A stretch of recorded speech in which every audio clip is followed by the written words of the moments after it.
Hello, I'm Paul Hutchins, President of Sampson Community College, and welcome to the President's Corner. This afternoon I am fortunate to have with me the Division Chair of the Arts and Sciences program at Sampson Community College, Ms. Carole Phipps. Carole, thank you for joining me. Thank you for asking me to join you, Dr. Hutchins. I appreciate it.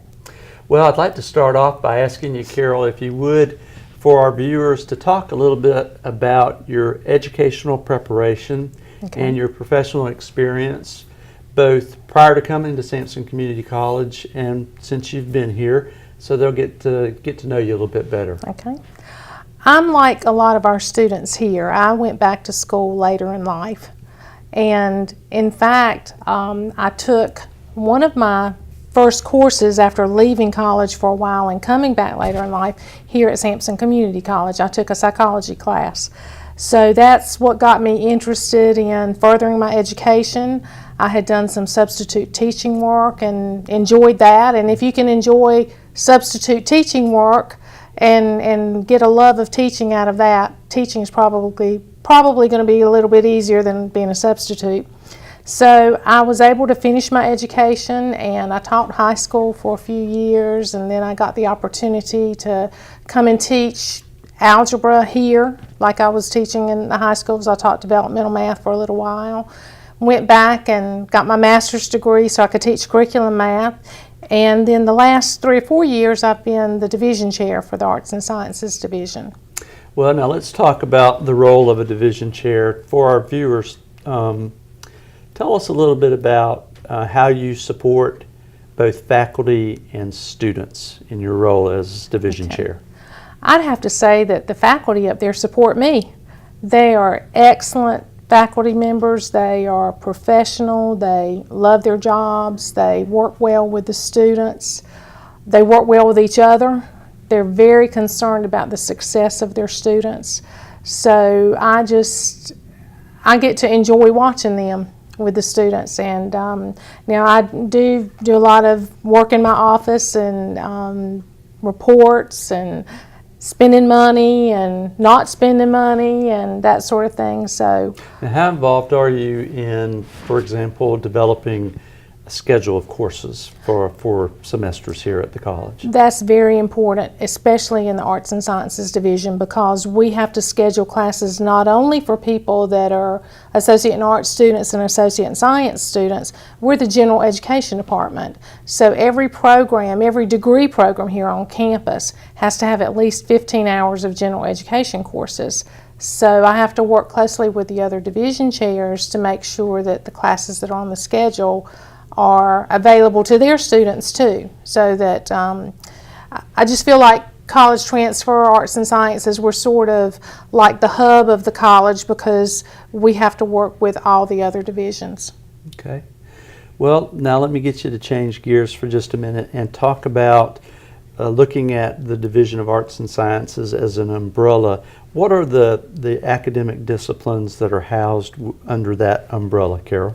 We have social science disciplines, we have history, we have psychology, we have sociology, even some of the classes that are counted as social science classes, economics and those sorts of classes. They're not actually in our division, but that does help a student to get their associate in arts or associate in science.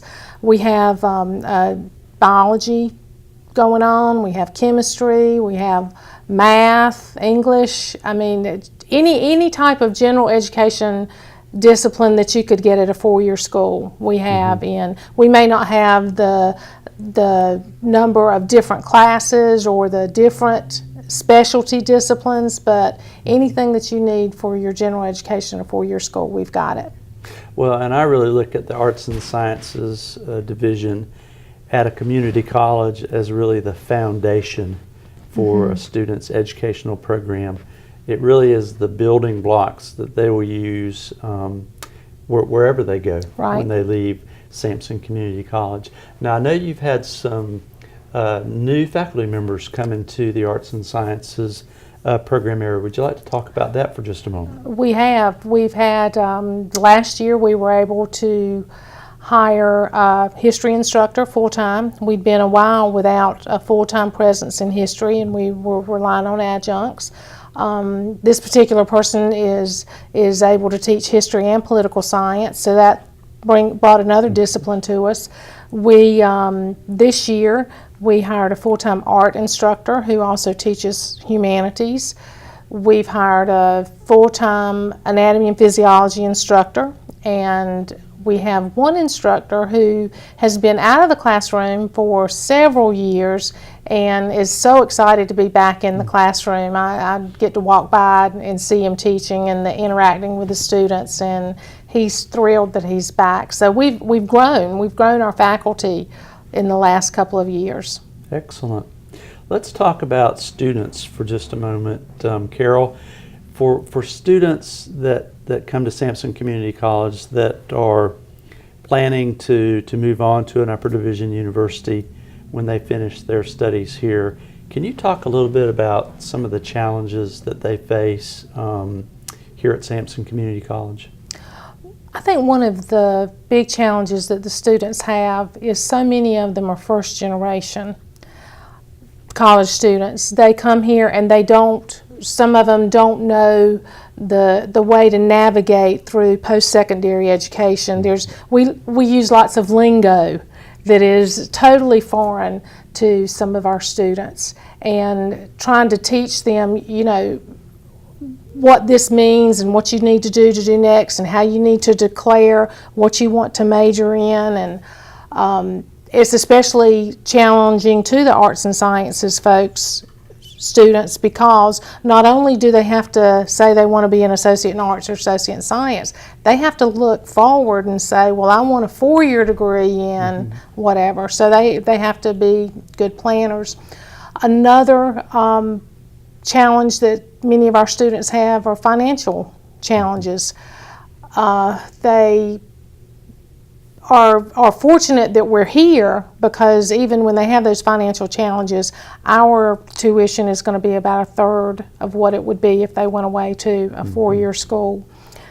But we also have students coming here that don't really have challenges that you might think of, but they see it as a good opportunity to save some money. Sure. They could pay for the 4-year school and not have any issues, but they see it as a good way to save money.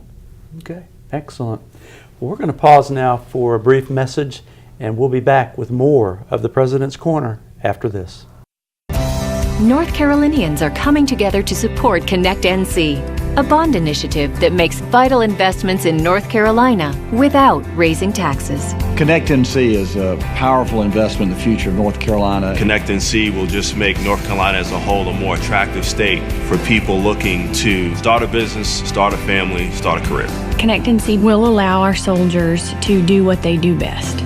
We would be able to respond quicker to a natural disaster. Connect NC would provide $79 million to ready our forces. It's crucial that we have everything that we need to be prepared when we actually step into combat. Our number one industry is agriculture, and Connect NC is going to bring cutting-edge research and technology that will help family farms all across the state. Through Connect NC, we'll be able to increase the amount of training and technology to provide people the 21st century skills they need to get good paying jobs, and also to help grow our economy in North Carolina. The more you invest in the community colleges, the more you're going to grow the economy. It's a win-win situation for the students as well as the businesses.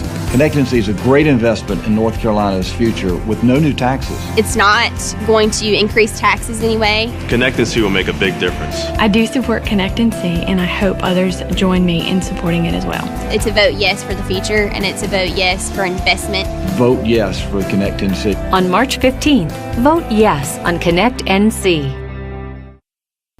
Welcome back to the President's Corner. I'm Paul Hutchins, president of Sampson Community College, and today I'm visiting with Ms. Carole Phipps, the division chair of the Arts and Sciences program here at Sampson Community College. Carole, I'd like to move now to talk a little bit about the online courses that are part of the college transfer, and if you would, talk a little bit about the rigor in those classes as it compares to a face-to-face class here at Sampson Community College. We have a varied array of online classes now. In fact, it's to the point where we are just before being able to offer a totally online associate in arts degree. The pieces that are missing would be online orientation and online advising. Those are two of the pieces that we don't quite have worked out yet. But you can pick certain online courses and get the entire coursework part of it online.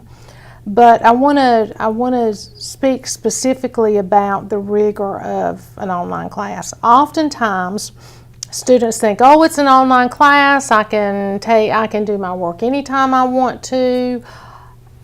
It's going to be so much easier than having to go to class every day." And part of that is right. They can do it whenever they want to do it. If they want to do it at 3 o'clock in the morning, if they want to do it at 8 o'clock it doesn't matter when they do their work.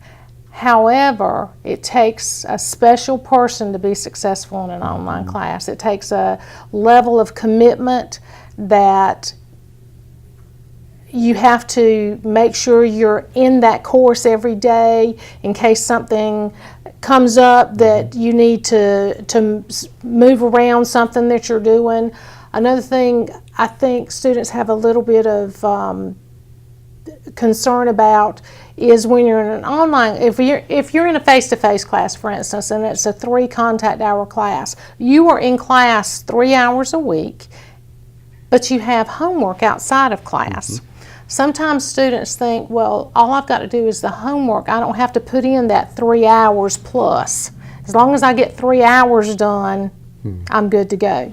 So it really takes a strong level of commitment so you can keep up with your assignments, because you don't have the opportunity to go to your instructor's office a lot. Sometimes you're taking online because you work all day long, every day, and you can't come on campus. So you might miss out on the opportunity to be with your instructor. So you have to be careful to read your emails and respond to emails and that sort of thing. So it takes a special person to do well in an online class. Okay. Now, in 2015, the college saw a need and put some financial tools to work to do some changes in our library, Right. to develop an academic success center. Could you tell our viewers a little bit about the Academic Success Center and the tools and resources that it provides to enhance a student's success here at the college? And we did notice that need. We had students that were struggling in particularly gateway English and math classes, and they needed that extra support. We also had some underutilized space in the library. It will, we're moving to a more digital age. We had resource books back there that people just didn't go to do reports and that sort of thing. So we had the underutilized space. We had the students needed some extra support to be successful in their classes. And a couple of years prior to the Academic Success Center being opened, we already had an open computer lab down there where students could go and do homework, or they could go and do tutorials online, that sort of thing. So we just expanded into another portion of the library, and we have study areas back there where students can go study with groups, small groups. They can study by themselves. One thing that's very beneficial to them is we have lots of professional tutors back there. We've got one professional tutor, for instance, that she gets in a rolling chair and she just rolls around the table when she's helping, especially the developmental math students, and she'll help this student and then move to this one. We've got professional writing tutors down there because writing is tough. And we have started, last semester, we started a series of workshops. We were only able to get 4 in. And we're hoping to increase the participation in those. This semester, we've doubled the number of workshops that we have. We're still having a little bit of trouble with participation. I don't think students fully know. We're advertising, but I don't think they fully know. So I've gotten in touch with Holly Brewington, and she's going to get the SGA in behind it so we can make sure that the word gets out. And then next year I hope to talk to some students and ask them what kind of workshop would help you be more successful, and start offering some of those. Now they can go down there if they forget their password. If they're in an online class and they forget their password and they need to email somebody, they can go down there and get their password reset. We have printing available to them. We have some testing going on down there, and we've got even more plans for the future to add more down there. But it's progressing nicely, and more students are using it. Thrills me to no end to go in there and see the room where there's tutoring going on and hear a hum. So this one's not interrupting this one because it's that even tone down there, but there's so much work going on, and students are getting a lot of supplemental instruction down there. Well, and I think that's one of the beauties of a community college is that we can put something like an academic success center on our campus to really try and reach out to students, because we want every student that comes here to the college, regardless of what their program or plan is, we want each one of them to be successful here, because we really do prepare them to be successful the rest of their life when they come to the community college. Now I want to switch gears and talk a little bit about the summer. We're currently in the spring semester, but summer will be here before we know it. And I know you're planning to broaden the number of courses that you offer this summer in the Arts and Sciences division. Talk about that a little bit, Carole, and perhaps how that might be advantageous to folks that are already attending a four-year institution that are going to be here in Clinton or Sampson County during the summer, and how that might benefit those students. Okay.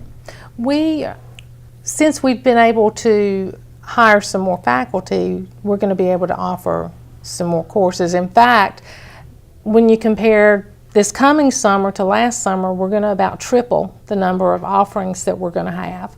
And that's going to help our students move towards degree completion a lot quicker. But one thing that I think it's going to help, and from what I understand, Sampson Community College used to do this a lot.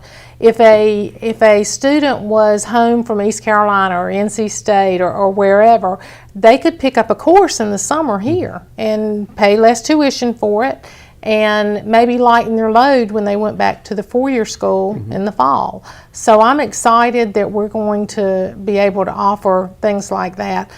We had a chemistry class on the schedule last semester, and just about every student in that class was home for the summer and picking up a chemistry class where they'd be in a small class setting and not in a class of maybe 40 or 50 people. They were here in a class of about 15. So I'm excited about what's going to be going on this summer. Okay, excellent. Now, one of the things that I wanted to ask you about was the reverse transfer initiative that's happening here in the state of North Carolina. How does that affect, what is it, and how does it affect Sampson Community College students? Oftentimes, a student will leave Sampson before they finish their associate's degree, and they'll go ahead and transfer to a four-year school. And what we can do now is we're set up with a database, and it runs through our database here. We get transcripts back from their four-year school, and we can transfer that in here, and it may help them get an associate's degree. And some may say, well, you know, why do they want an associate's degree? They're working on a bachelor's degree now. And that is true. However, sometimes life gets in the way. Like my life got in the way back when. There was no reverse transfer way back when I quit a four-year school, and there was just the opportunity to reverse transfer was not there. And now if that had been the case, maybe I could have had an associate's degree, and at least I would have had a credential. And so that's what these students can do if they're at their four-year school and whatever happens, life gets in the way and they can't complete their four-year degree right then, they can transfer those credits back and possibly get an associate in arts, an associate in science.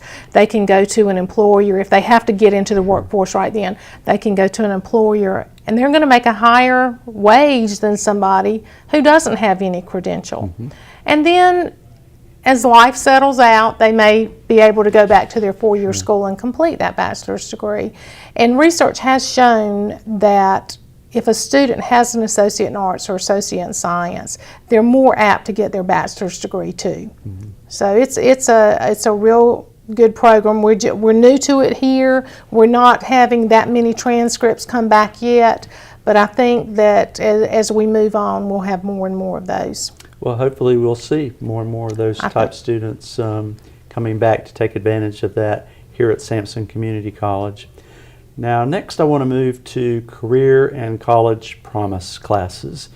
This spring, we saw a dramatic increase in the number of Career and College Promise students from our Clinton High School and the high schools throughout Sampson County come to school here with us at Sampson Community College this spring. In fact, we have somewhere between 200 and 250 Career and College Promise students on our campus this spring.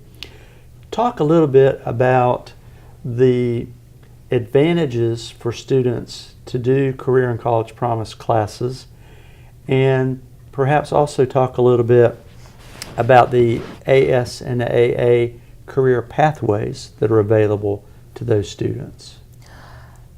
The first year of the Associate in Arts and the Associate in Science degree is about 30 to 34 hours of credit towards, which is an entire year of college essentially. And students who qualify can come here and get their general education classes. They can get their English taken care of, their math, their natural science, some of their social science classes, some of their humanities classes, and get them while they're in high school when it doesn't cost them anything. Now, if they don't meet some of the criteria to come, they may have to take their English and math class before they could take anything else. But still, it's an opportunity for them to come here, get some free classes, and maybe the next, when they graduate from high school and go to a four-year school, they're a year ahead of everybody else because they came here and got some of those courses while they were still in high school.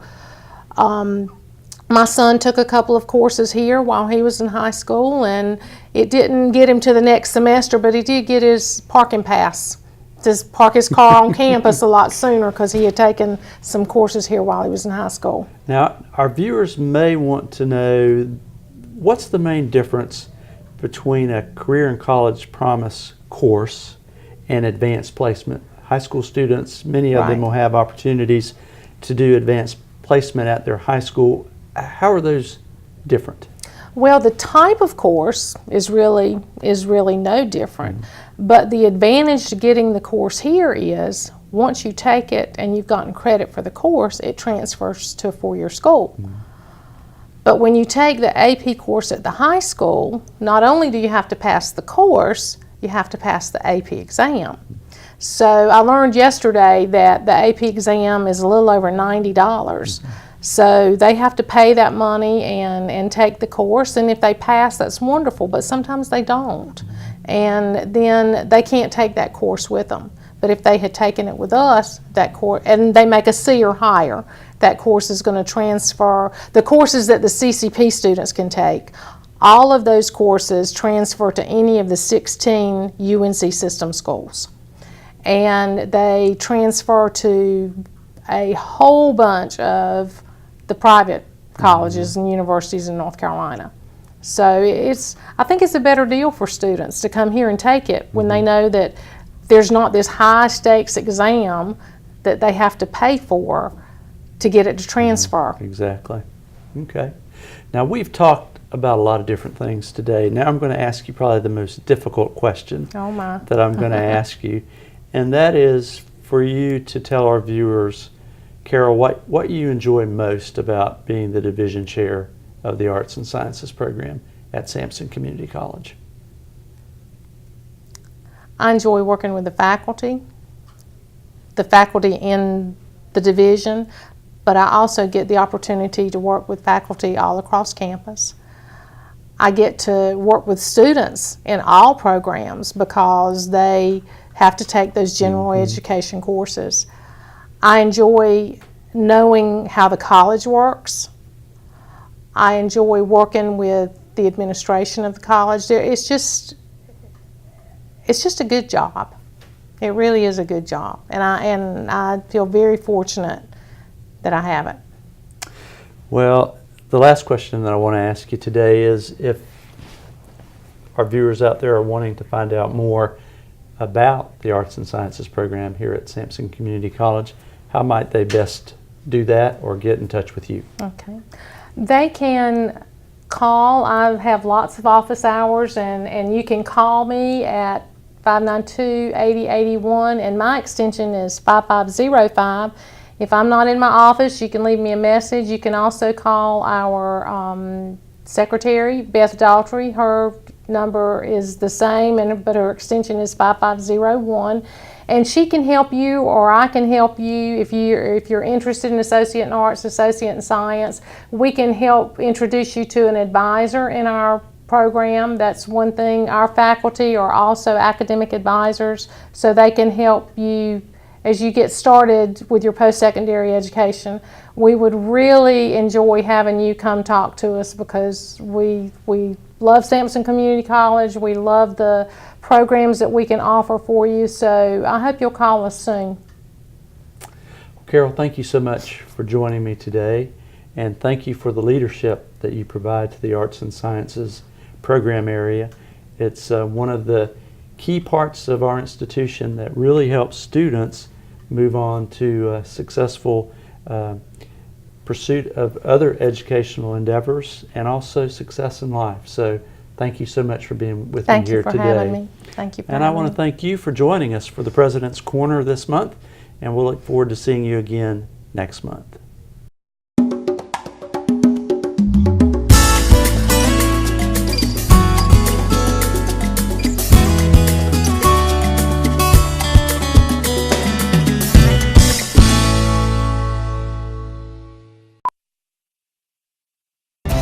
North Carolinians are coming together to support Connect NC, a bond initiative that makes vital investments in North Carolina without raising taxes. Connect NC is a powerful investment in the future of North Carolina. Connect NC will just make North Carolina as a whole a more attractive state for people looking to start a business, start a family, start a career. Connect NC will allow our soldiers to do what they do best. We would be able to respond quicker to a natural disaster. Connect NC would provide $79 million to ready our forces. It's crucial that we have everything that we need to be prepared when we actually step into combat. Our number one industry is agriculture, and Connect NC is going to bring cutting-edge research and technology that will help family farms all across the state. Through Connect NC, we'll be able to increase the amount of training and technology to provide people the 21st century skills they need to get good paying jobs and also to help grow our economy in North Carolina. The more you invest in the community colleges, the more you're going to grow the economy. It's a win-win situation for the students as well as the businesses. Connect NC is a great investment in North Carolina's future with no new taxes. It's not going to increase taxes anyway. Connect NC will make a big difference. I do support Connect NC, and I hope others join me in supporting it as well. It's a vote yes for the future, and it's a vote yes for investment. Vote yes for Connect NC. On March 15th, vote yes on Connect NC.